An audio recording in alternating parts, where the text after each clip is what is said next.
My wife files for divorce, and my 7-year-old daughter asks the judge, "May I show you something that Dad doesn't know about, Your Honor?" The judge nodded. When the video started, the entire courtroom froze in silence. "I'm glad to have you here.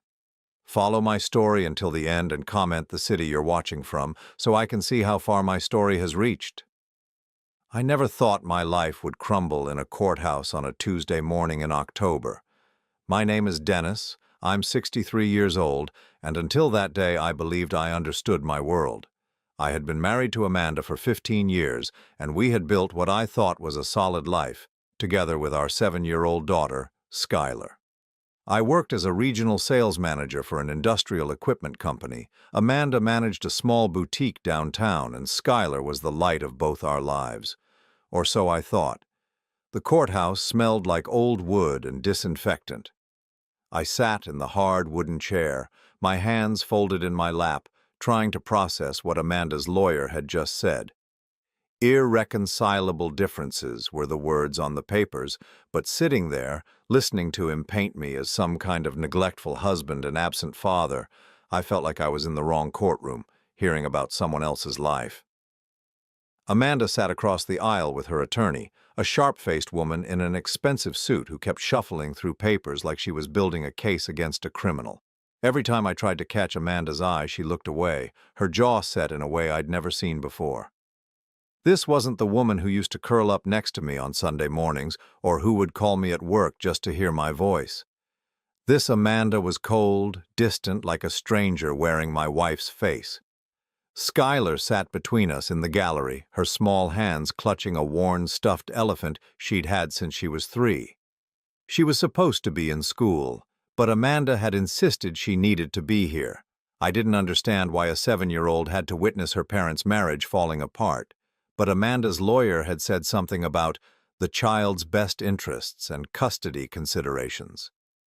Every few minutes, Skylar would look at me with those big brown eyes, and I could see confusion there that mirrored my own. The proceedings felt surreal. Amanda's lawyer presented a timeline of our marriage that I barely recognized.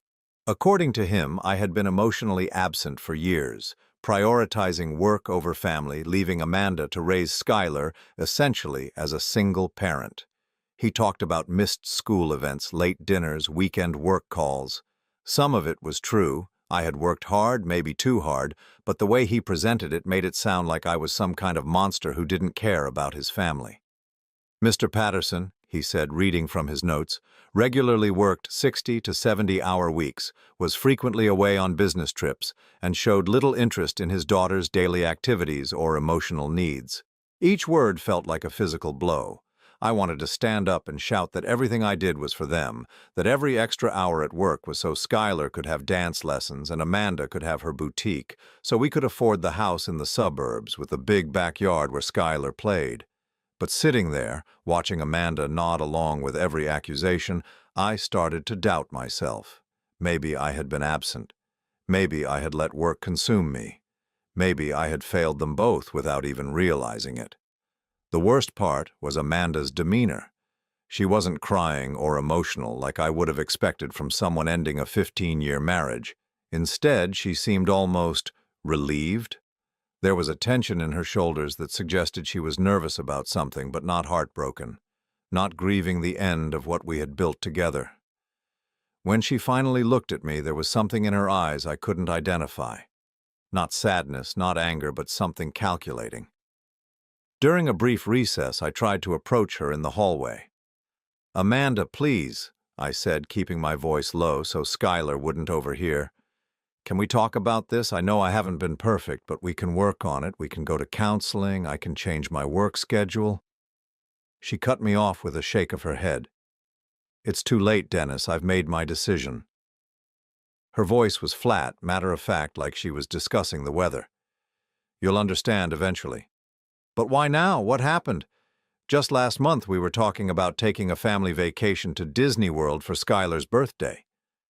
Amanda glanced around nervously, then leaned closer. "Some things can't be fixed," she whispered. "Some betrayals go too deep."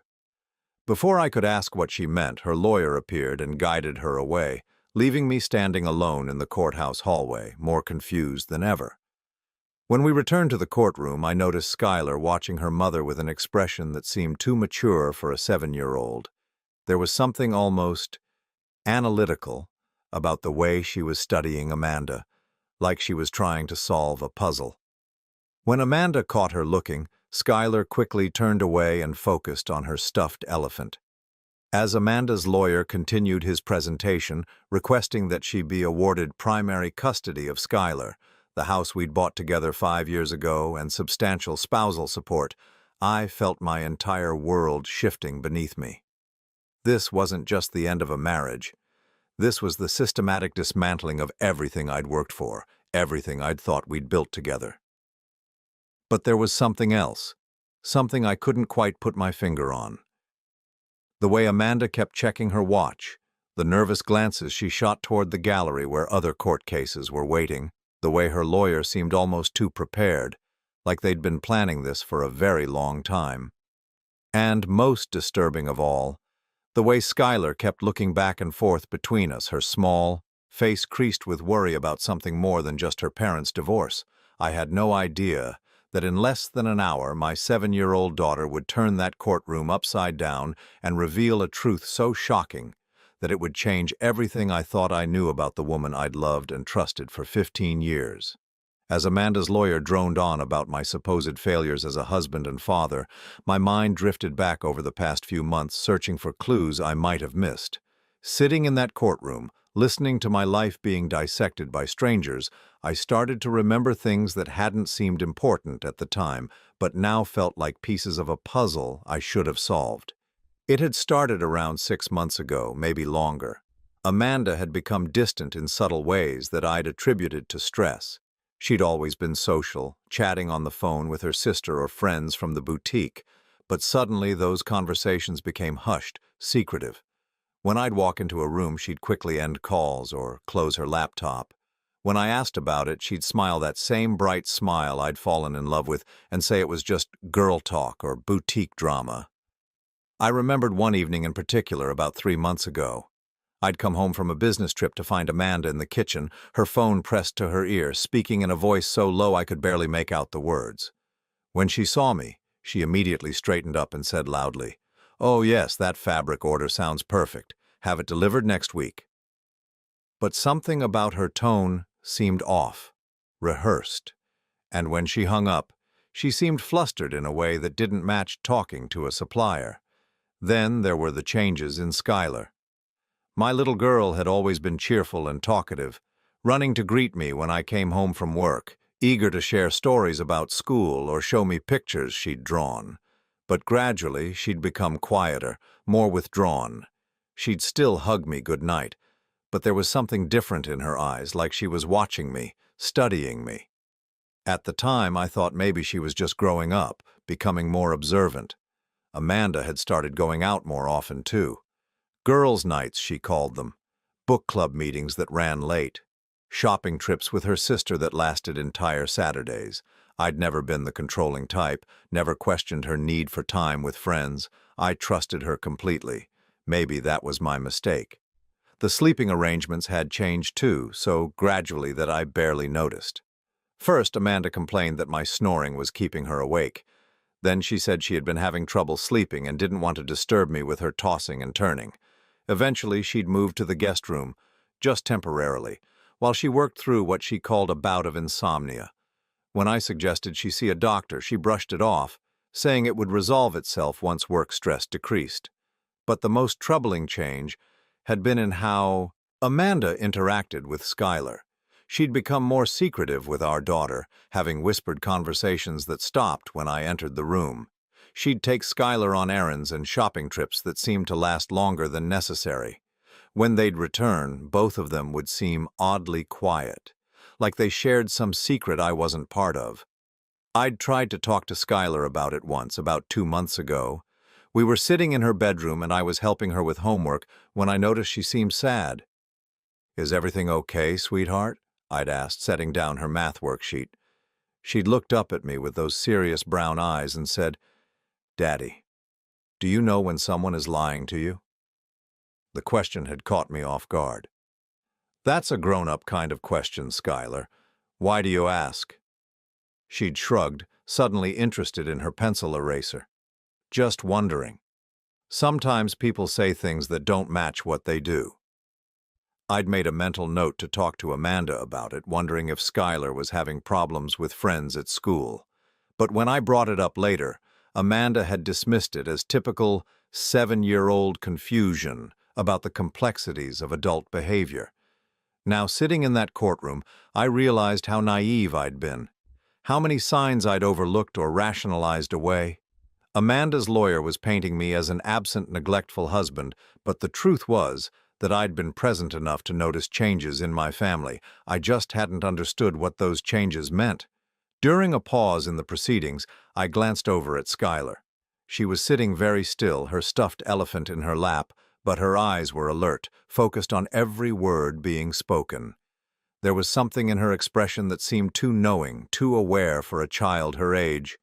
When she caught me looking, she gave me a small, sad smile that broke my heart. Then she did something that surprised me. She reached into her small backpack and pulled out what looked like a tablet computer. I recognized it as the one Amanda had bought her for educational games a few months ago. Skylar held it carefully like it contained something precious or dangerous. She looked from the tablet to me, then to her mother, then back to the tablet. "Daddy," she whispered, leaning closer to me, "I need to tell someone something important." "What is it, sweetheart?" She glanced around nervously, then whispered even quieter, "I have something that shows the truth." Before I could ask what she meant, Amanda's lawyer called for Amanda to take the stand. I watched my wife of 15 years stand up, smooth down her dress, and walk to the witness chair with the confidence of someone who had everything planned out. She placed her hand on the Bible, swore to tell the truth, and began answering questions about our marriage, our family, and my supposed shortcomings as a husband and father. Every word she spoke sounded reasonable, even sympathetic. She painted herself as a devoted wife who had tried everything to save our marriage, a protective mother who had finally realized she needed to put Skylar's well-being first. She talked about my long work hours, my frequent business trips, my inability to connect emotionally with either of them. Some of what she said contained grains of truth, which made it all the more painful to hear. But sitting there, listening to Amanda testify, I kept thinking about Skylar's words. I have something that shows the truth. What could a 7-year-old possibly have that would be relevant to divorce proceedings? And why did my daughter look more nervous about her mother's testimony than I felt? As Amanda continued speaking, describing our marriage as a slow decline into emotional distance and neglect, I noticed Skylar gripping her tablet tighter. Her knuckles were white, and she kept glancing between her mother and the judge with an expression I'd never seen before. It was determination, mixed with fear, like she was steeling herself to do something that scared her, but that she knew was right. When Amanda's lawyer asked her about the effect of my supposed neglect on Skylar, Amanda's voice took on a tone I didn't recognize, something theatrical that didn't match the private conversations we'd had about parenting challenges. That's when Skylar stood up. The courtroom fell silent as my 7-year-old daughter raised her small hand and said in a clear, steady voice, "Your Honor, may I please show you something that my daddy doesn't know about?" The silence in the courtroom was deafening. Every head turned toward my 7-year-old daughter as she stood there, clutching her tablet, her voice echoing off the wood-paneled walls. The judge, a middle-aged woman with kind but serious eyes, looked surprised but not dismissive. "What is it you'd like to show me, young lady?" Judge Morrison asked, her tone gentle but professional. I felt my heart racing. What could Skylar possibly have on that tablet? Amanda had gone completely pale, her confident demeanor cracking for the first time all morning. Her lawyer immediately stood up. "Your Honor, this is highly irregular. The child hasn't been called as a witness, and we have no idea what." "Sit down, counselor," Judge Morrison said firmly. "If this child has something relevant to these proceedings, I'm going to hear it." She looked back at Skylar with encouraging eyes. "Come up here, sweetheart. What's your name?" "Skylar Patterson," my daughter said. walking forward with determination that seemed far beyond her years. I'm 7 years old and I live with my mommy and daddy, but mommy wants to take me away from daddy, and that's not fair because daddy didn't do the bad things. I watched Amanda shift in the witness chair, her hands gripping the armrests so tightly her knuckles had turned white. There was something in her expression I'd never seen before, not just nervousness but genuine fear. "What do you have there, Skylar?" the judge asked. "It's my tablet. Mommy gave it to me for games and learning, but I also figured out how to make videos with it." Skylar's voice was steady, but I could see her hands trembling slightly. "I made some videos because I was worried about mommy and daddy, and I wanted to understand why mommy was acting different." Judge Morrison nodded thoughtfully. "And what did you discover in these videos?" "I discovered that mommy has been lying, not just little lies, but big lies. Lies about daddy and lies about what she really wants." Skylar looked directly at Amanda, and for a moment I saw my wife flinch as if she'd been struck. Amanda's lawyer jumped up again. "Your Honor, this is completely inappropriate. A child cannot—" "I said sit down." Judge Morrison's voice carried the authority of someone who wouldn't be argued with. "Skylar, can you show me one of these videos?" My daughter nodded and tapped the screen of her tablet. "This one is from last month. I was supposed to be taking a nap, but I heard mommy talking on the phone in her room and her voice sounded different. So I got my tablet and went to see." She turned the tablet toward the judge, and even from where I sat, I could hear audio beginning to play. Amanda's voice came through the speaker, but it was Amanda in a way I'd never heard her before. Cold, calculating, almost cruel. "Of course I don't love him anymore, Marcus. I haven't loved Dennis in years. He's just been useful, you know. A steady paycheck, someone to pay the mortgage and Skylar's expenses while I figured out my next move." My blood turned to ice. Who was Marcus, and what did she mean by next move? The voice on the recording continued, and I realized with growing horror that this was my wife, talking about me like I was some kind of convenience, not the man she'd promised to love and honor. The best part is he's so trusting, so naive. He has no idea about us, no idea about any of it. He just goes to work every day like a good little provider while I plan our future together. Once the divorce goes through and I get the house and spousal support, we can finally be together properly.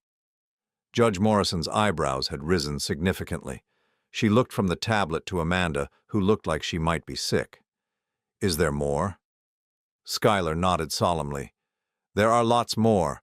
Would you like to see the one where mommy is kissing the man who isn't daddy?" The courtroom erupted. Amanda's lawyer was on her feet, objecting loudly.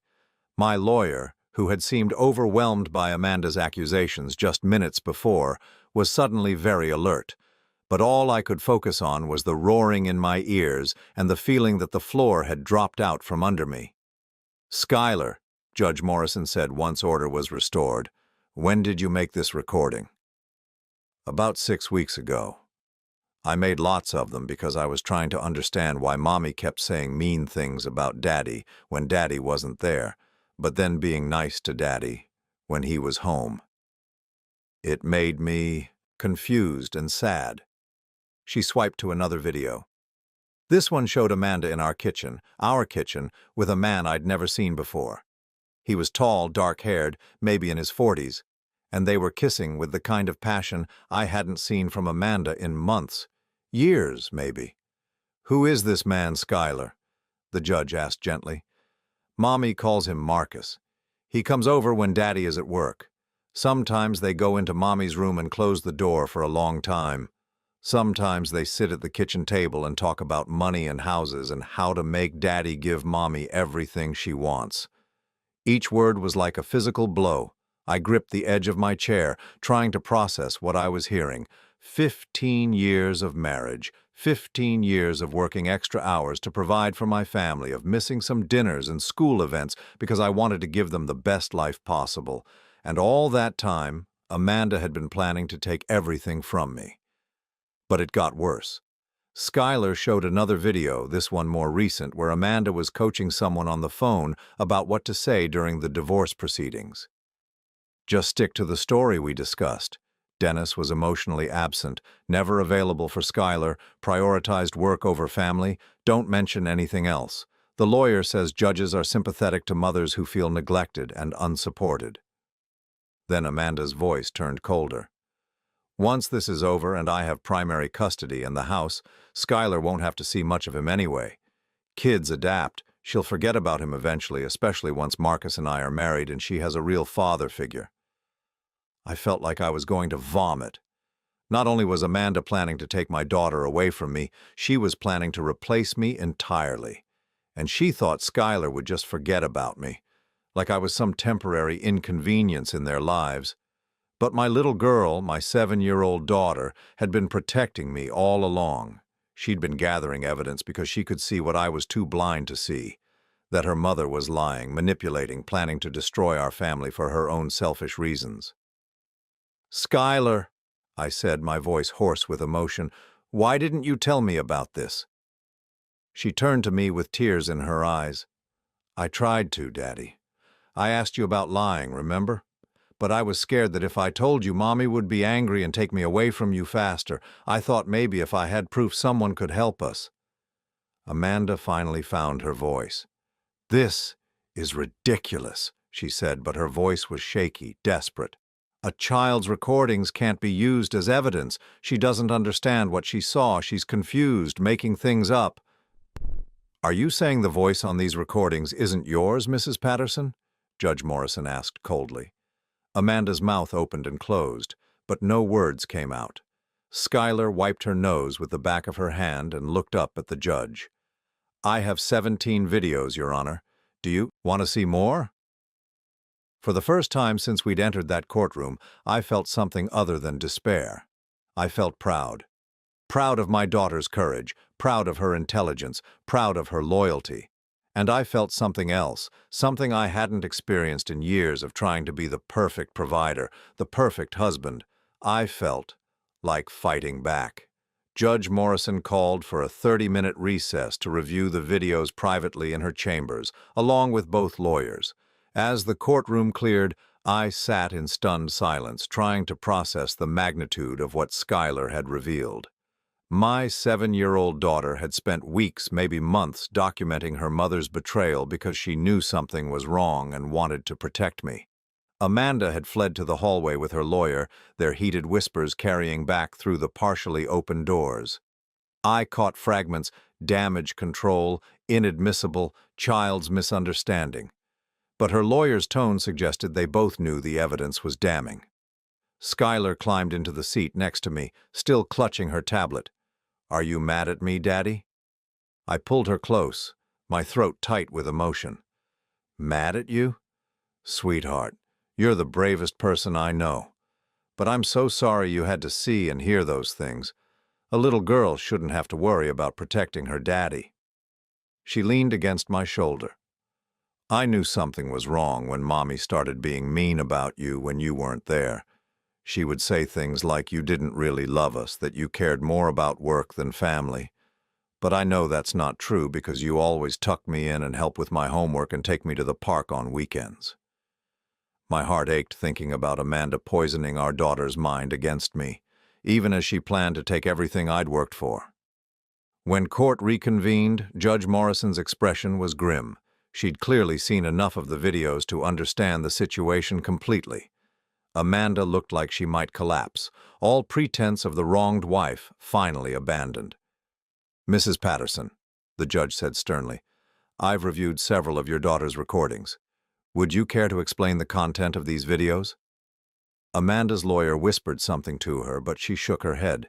When she spoke, her voice was barely audible. Those recordings are taken out of context, private conversations that a child couldn't possibly understand." "I see. So you're not denying that the voice on the recordings is yours?" Amanda's silence was answer enough. Judge Morrison turned to Skylar. "Sweetheart, can you show us the video you mentioned about money and houses?" Skylar nodded and pulled up another recording. This one was more recent, maybe 2 weeks ago. The audio was crystal clear. Amanda and this Marcus person sitting in what I recognized as our dining room, planning out the divorce strategy like they were discussing a business deal. The lawyer says I should ask for spousal support of at least $4,000 a month, Amanda's voice said on the recording. Dennis makes almost $90,000 a year, so it's reasonable. Plus, I want the house. It's worth about $350,000 now, and we only owe $200,000 on the mortgage. Marcus's voice responded, and hearing him speak in my house made my stomach turn. What about his retirement account? That's trickier, but she thinks we can get half of that too. He's been contributing to it for 20 years, so there's probably close to $200,000 in there. The key is making sure I get primary custody of Skylar. Once I have that, everything else falls into place. And you're sure he doesn't suspect anything? Amanda actually laughed. Dennis? He's completely clueless. He's so buried in work and so trusting that I could probably have an affair right in front of him, and he'd find a way to rationalize it. He still believes we're just going through a rough patch. The casual cruelty in her voice as she discussed dismantling my life was breathtaking. This wasn't the woman I'd fallen in love with. The woman who'd cried tears of joy when Skylar was born. The woman who'd told me just last year that I was her best friend and the love of her life. But Skylar wasn't done. She had more videos, each one revealing new layers of Amanda's deception. In one, Amanda was on the phone with someone discussing how to make me look bad during the custody evaluation. I need to emphasize how he's never available for Skylar's emotional needs, Amanda said. He provides financially, sure, but emotionally he's absent. I'll mention how he missed her school play last month because of a work trip, and how he's always on his phone during dinner. What Amanda didn't mention in that conversation was that the work trip she referenced was mandatory training that I'd tried to reschedule, and that I'd video-called Skylar every night to hear about her day. She also didn't mention that I was only on my phone during dinner when she was texting me work-related questions about the boutique's finances. Another recording showed Amanda coaching Skylar on what to say if anyone asked her about her parents. If someone asks you about Daddy, just say that he works a lot and isn't home much, Amanda's voice instructed. You don't need to say anything bad, just that he's always busy with work. But in the recording, 7-year-old Skylar pushed back. But Daddy isn't always working. He plays with me and reads to me and makes pancakes on Saturday mornings. Well, yes, but he misses a lot of things too, doesn't he? Like when he had to work late and missed your dance recital practice? That was only one time, and he came to the real recital and brought flowers. I could hear the frustration in Amanda's voice. Skylar, grown-up relationships are complicated. Daddy and I aren't happy together anymore, and sometimes when people aren't happy, they need to live in different houses. Wouldn't you rather have Mommy be happy? The manipulation was so subtle, so insidious. Amanda was trying to program our daughter to accept the divorce as inevitable, even desirable, while painting me as the reason for the family's problems. But the most devastating recording came last. It was from just 3 days ago, 3 days before Amanda filed for divorce. In it, Amanda was talking to Marcus about their future plans. Once everything is settled and Dennis is out of the picture, we can finally live the life we've been dreaming about, she said. The house is perfect for us, and with his spousal support payments, we'll have plenty of money. Skylar will adjust. Kids are resilient. And if Dennis wants to see her, he can have every other weekend. That's generous enough. What if he fights for more custody? Marcus asked. Amanda's laugh was cold. With what? I have documentation of his neglect. Witnesses who will testify to his absence from family events, evidence of emotional unavailability. His own work schedule proves he can't provide adequate care for a child. No judge is going to give primary custody to a workaholic father over a devoted mother. The arrogance in her voice was staggering. She'd been planning this for months, maybe years, building a case against me while I worked to support our family, never suspecting that the woman I loved was systematically destroying my reputation and planning to steal my daughter. As the final recording ended, the courtroom was silent except for the sound of Amanda crying. But these weren't tears of remorse. They were tears of someone who'd been caught and was facing the consequences of her actions. Judge Morrison removed her glasses and rubbed her eyes. Mrs. Patterson, in my 30 years on the bench, I have rarely seen such calculated deception in a family court. You've not only betrayed your husband's trust and manipulated these proceedings, but you've attempted to use your own child as a pawn in your scheme. Amanda's lawyer made one last desperate attempt. Your Honor, while these recordings are concerning, we maintain that they represent private conversations taken out of context by a child who doesn't understand adult relationships. The judge's response was swift and final. Counselor, there is no context that makes planning to defraud your spouse and manipulate custody proceedings acceptable. These recordings show premeditated deception, adultery, and financial fraud. I'm ordering an immediate recess to allow Mr. Patterson's attorney to file appropriate counterclaims. As Amanda realized that her carefully constructed plan was crumbling, she finally showed her true nature. She turned to Schuyler with an expression of pure rage that made me instinctively move to protect my daughter. "You little brat," she hissed. "You've ruined everything. Do you have any idea what you've done?" That was the moment I knew with absolute certainty that my daughter and I were going to be just fine without Amanda. Because the woman I'd been married to for 15 years had just revealed that she cared more about her deception than she did about her own child's well-being. The aftermath of Schuyler's revelations transformed the courtroom into something I'd never experienced before. What had begun as Amanda's calculated attempt to destroy me had become her own undoing, and I watched as the woman I'd trusted for 15 years faced the consequences of her elaborate deception. Judge Morrison called for an extended recess while both legal teams regrouped. Amanda's lawyer, who had entered the courtroom that morning with confident swagger, now looked like a man whose entire strategy had just exploded in his face. He huddled with Amanda in urgent, whispered conversations, but I could see from across the room that he was essentially telling her there was no way to spin what Schuyler had revealed. My own lawyer, Robert Chen, had initially seemed overwhelmed by Amanda's accusations, but now, armed with undeniable evidence of her fraud and manipulation, he was energized in a way I hadn't seen before. "Dennis," he said, pulling me aside during the recess, "this changes everything. We're not just defending against her claims anymore, we're going on the offense. What your daughter captured on those videos, it's evidence of adultery, fraud, manipulation of custody proceedings, and attempted alienation of parental affection." I nodded, still trying to process the full scope of what Amanda had been planning. "What does that mean for Schuyler and me?" "It means we're going to file for primary custody, and given what we've seen today, I'm confident we'll get it. But more than that, Amanda's claims for spousal support and property division are now completely undermined.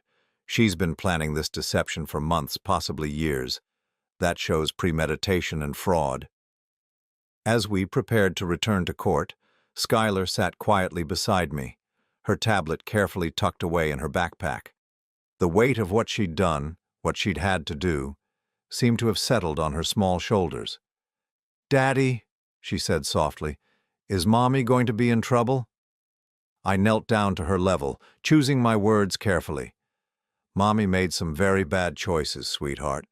When grown-ups lie and try to hurt other people, there are consequences. But none of this is your fault, okay?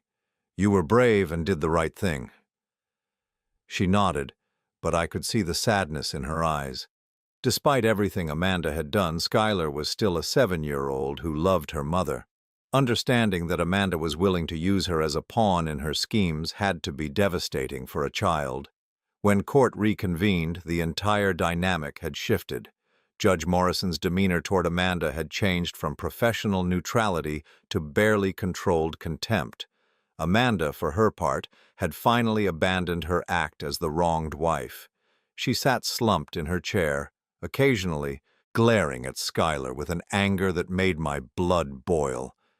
"Mrs. Patterson," Judge Morrison began, "before we proceed further, I want you to understand the gravity of your situation. The evidence presented today suggests multiple violations of court proceedings, potential fraud, and what appears to be a deliberate attempt to manipulate custody arrangements for financial gain." Amanda's new strategy, apparently, was defiance. Your Honor, I maintain that those recordings were taken without my knowledge by a child who doesn't understand adult relationships. Private conversations between consenting adults shouldn't be used to— Stop right there, the judge interrupted sharply. These weren't just private conversations. These recordings show you planning to commit perjury in my courtroom, deliberately attempting to alienate your child from her father, and conspiring to defraud your husband in divorce proceedings. The fact that your 7-year-old daughter felt compelled to document your behavior because she recognized it as wrong should tell you something about your actions. My lawyer stood up. Your Honor, based on the evidence presented, we're filing a motion for immediate emergency custody of Skylar Patterson, as well as a complete reversal of the original divorce petition. We're also requesting that all of Mrs. Patterson's claims for spousal support and property division be dismissed based on her fraudulent behavior. What happened next showed me a side of Amanda I'd never seen before, not even in Skylar's secret recordings. As the reality of losing everything she'd schemed for finally sank in, she lost control completely. "This is ridiculous," she screamed, jumping to her feet. "Dennis is a workaholic who ignored his family for years. I deserve compensation for the sacrifices I made. I gave up my career to support his ambitions." Judge Morrison's voice was ice cold. "Mrs. Patterson, sit down and control yourself, or I will have you removed from my courtroom." But Amanda was beyond listening to reason. "You're all acting like I'm some kind of monster for falling in love with someone who actually appreciates me. Dennis hasn't been a real husband in years. He's emotionally unavailable, absent, more interested in his precious job than his own family." "And yet," Judge Morrison said pointedly, "your daughter's recordings show her defending her father repeatedly while you attempted to manipulate her against him. They show her describing a father who reads to her, plays with her, and makes time for her despite his work obligations. A 7-year-old child saw through your manipulation when you expected the courts to fall for it." The judge turned to me. "Mr. Patterson, I'm granting you temporary emergency custody of your daughter.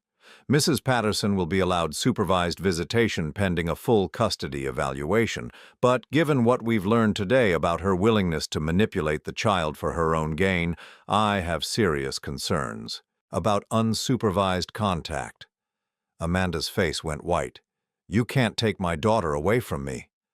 "I'm not taking her away, Mrs. Patterson. You've given me no choice but to protect her from further manipulation. Your own behavior, documented by the child herself, shows that you've been willing to use her as a weapon against her father.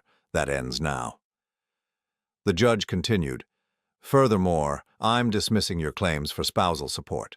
The evidence shows that your marriage difficulties were caused not by your husband's alleged neglect, but by your own adultery and deception.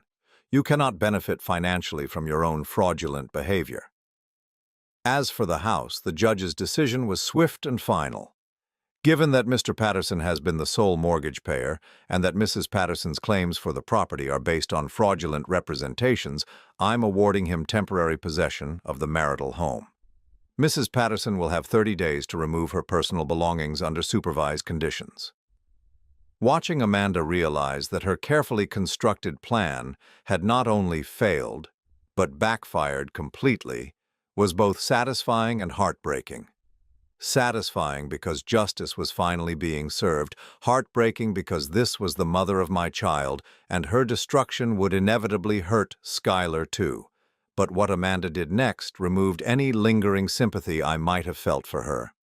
As the judge was explaining the temporary custody arrangements, Amanda turned to Skylar with venom in her voice. "Are you happy now, you little brat? You've destroyed your own family. When you're older and understand what you've done, you'll realize you've ruined your mother's life for nothing." The cruelty of blaming a 7-year-old child for her own bad choices was breathtaking. Skylar began to cry, not from fear, but from the pain of hearing her mother's anger directed at her for telling the truth. That's when something inside me finally snapped. For 15 years I'd been accommodating, trusting, willing to blame myself for any problems in our marriage. I'd listened to Amanda's accusations in court and wondered if maybe I really had been a bad husband and father. But watching her attack our daughter for her own courage made me realize that I wasn't the problem. I never had been. I stood up, my voice carrying across the courtroom with an authority I didn't know I possessed. Your Honor, I request that Mrs. Patterson's visitation be limited to professional supervised settings only. A mother who would blame a child for exposing her lies is not someone who should have unsupervised access to that child. Amanda whirled around to face me, her mask finally completely dropped. You self-righteous bastard. You think you're so perfect with your steady job and your responsible provider act, but you were boring. Do you hear me? Boring and predictable and completely inadequate as a husband. Judge Morrison had heard enough. Bailiff, please escort Mrs. Patterson from my courtroom. We'll proceed with the custody arrangements without her disruptive presence.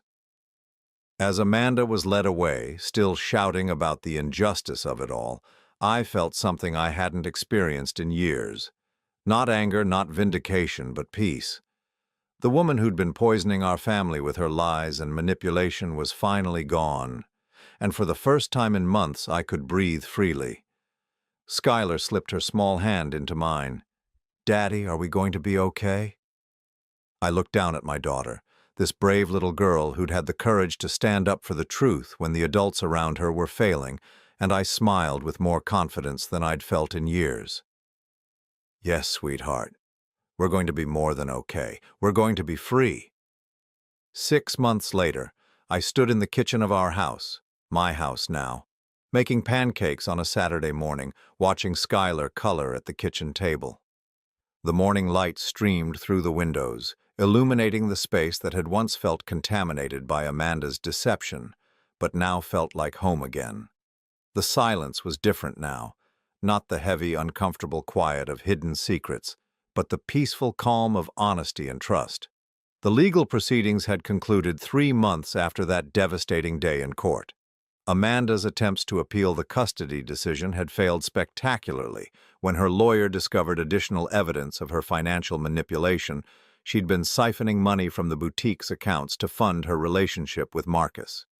The business partners she'd defrauded pressed charges, and Amanda found herself facing not just divorce consequences but potential criminal prosecution. Marcus, it turned out, had disappeared the moment Amanda's scheme unraveled. The man who'd been so eager to help plan my downfall and enjoy the proceeds of Amanda's fraud had no interest in sticking around when there was no money to steal and no house to claim. Amanda's grand love affair had been as much of an illusion as everything else in her carefully constructed deception. Skylar had adjusted to our new life with a resilience that both amazed and worried me. Children, I'd learned, are incredibly adaptable, but they also carry burdens that adults sometimes can't see. We'd started seeing a family therapist, Dr. Sarah Martinez, who specialized in helping children cope with family trauma. Through our sessions, I'd begun to understand just how much Skylar had been protecting both of us during those months when Amanda was planning her betrayal. She's been carrying the weight of adult secrets for far too long, Dr. Martinez had explained during one of our early sessions. Children her age shouldn't have to be the truth-tellers in a family. The fact that she felt compelled to document her mother's behavior tells us she recognized that something was fundamentally wrong, but she didn't know who to trust with that information. During therapy, Skylar had revealed more about those months leading up to the divorce. Amanda hadn't just been coaching her to minimize my role in her life. She'd been actively trying to turn Skylar against me with subtle manipulation and outright lies. Mommy used to tell me that Daddy didn't really want to spend time with me, Skylar had shared during one session, her small voice matter-of-fact in the way children can be when discussing painful truths. She said, that's why he worked so much, because work was more fun than being with us. But I knew that wasn't true because Daddy always seemed happy when he came home, and he always wanted to hear about my day. Learning about Amanda's attempts to poison my relationship with my own daughter had been one of the most painful revelations of the entire ordeal, but it had also helped me understand why Skylar had been so determined to gather evidence. She'd been protecting our relationship as much as she'd been protecting me. The custody evaluation, when it finally took place, had been a formality. Amanda's supervised visits had gone poorly from the start. During the first session, She'd spent the entire hour trying to convince Skylar that recording the videos had been wrong, that she'd ruined the family by telling the truth. The supervising social worker had documented Amanda's attempts to manipulate the child and recommended that visitation be reduced to once per month under strict professional supervision. Amanda had missed the last 3 scheduled visits. According to her lawyer, she'd moved to another state with a relative and was getting her life together. Skylar had stopped asking when she'd see her mother again. Sometimes children know when it's time to let go before adults do. The financial settlements had been straightforward once Amanda's fraud was fully documented. She'd forfeited any claim to spousal support, the house, or my retirement accounts. The judge had ordered her to pay restitution for the money she'd stolen from the boutique, though her former business partners had little hope of seeing much of it. Amanda had left town with virtually nothing, having lost everything she'd schemed to steal. I'd worried about how Skylar would handle her mother's abandonment, but Dr. Martinez had helped me understand that children often feel relief when toxic situations finally end, even when that relief comes with sadness. Skylar has been living with the stress of keeping secrets and trying to protect you for months, the therapist had explained. Now that the truth is out and she doesn't have to carry that burden anymore, she can just be a 7-year-old again. And that's exactly what had happened. Skylar had flourished once the pressure was removed. Her grades improved, she made new friends at school, and most importantly, she seemed lighter somehow. The worried, watchful expression she'd worn for months had been replaced by the carefree smile I remembered from her earlier childhood. We'd established new routines that worked. For both of us. I'd negotiated a more flexible schedule with my company, working from home 2 days a week so I could be more present for Skylar's daily life. We had breakfast together every morning, and I made sure to be home for dinner every night unless absolutely unavoidable. The work-life balance that Amanda had claimed I was incapable of maintaining had turned out to be perfectly achievable once I wasn't trying to compensate for a spouse who was actively working against our family's well-being. On this particular Saturday morning, as I flipped pancakes and listened to Skylar humming while she colored, I reflected on how much had changed. The house felt bigger somehow, as if Amanda's negative energy had been consuming space that we could now freely occupy. We'd redecorated Skylar's room together, painting it her favorite shade of purple and hanging up her artwork. We'd turned Amanda's former office into a playroom where Skylar could spread out her toys and crafts. "Daddy," Skylar said, looking up from her coloring book, "Mrs. Chen from next door asked if we wanted to come to her grandson's birthday party next weekend. Can we go?" Mrs. Chen was an elderly neighbor who'd lived next door for over 20 years. During Amanda's campaign to paint me as a neglectful father, I'd worried that the neighbors had bought into her narrative. But after the truth came out, several neighbors had approached me to say they'd always thought Amanda seemed off somehow, too concerned with appearances and not genuine in her interactions. "Of course we can go," I said, setting a plate of perfectly golden pancakes in front of her. "That sounds like fun." She grinned, and for a moment I was struck by how much she looked like my mother, who'd passed away 2 years earlier. My parents had never quite warmed to Amanda, though they'd been too polite to say anything directly. My mother had once commented that Amanda seemed very concerned with what people thought about her, which in my mother's diplomatic way was probably a harsher criticism than it sounded. I wished my parents could have lived to see how this situation resolved. They would have been so proud of Skylar's courage and integrity. But more than that, they would have been relieved to know that their son wasn't the failure as a husband and father that Amanda had tried to paint him as.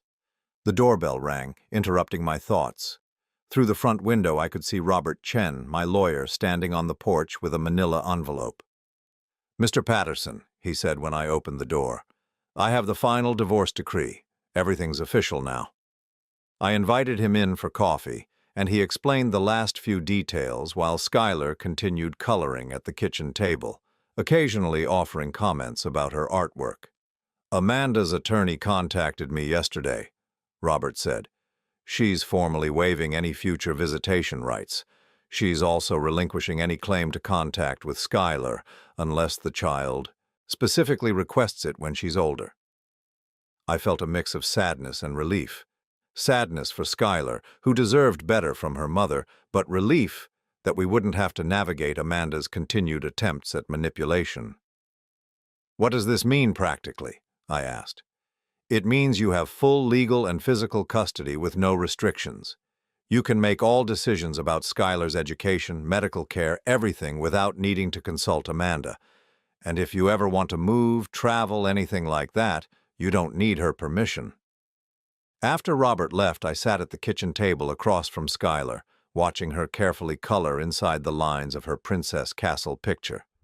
"Skylar," I said gently, "you know how Mommy hasn't been coming to visit anymore." She nodded without looking up from her coloring. "Is she not coming back?" "Probably not, sweetheart. She's decided to live far away and start a new life. That means it's just you and me now. How do you feel about that?" Skylar set down her crayon and looked at me with those serious brown eyes that sometimes seemed far too wise for her age. "I feel sad that Mommy made bad choices," she said carefully.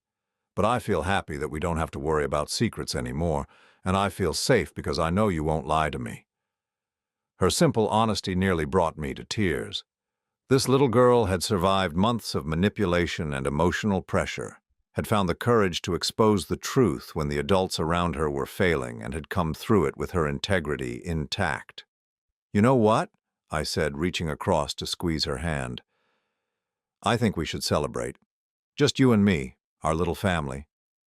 Want to go to the park after breakfast and then maybe get ice cream?" Her face lit up with the kind of pure joy that only children can express. "Can we feed the ducks too?" "Absolutely. And tonight we can have a movie night. You can pick whatever you want to watch." As we finished breakfast and got ready for our day together, I realized something profound had happened over the past 6 months. I'd stopped trying to be the perfect provider, the man who worked endless hours to give his family everything they might want.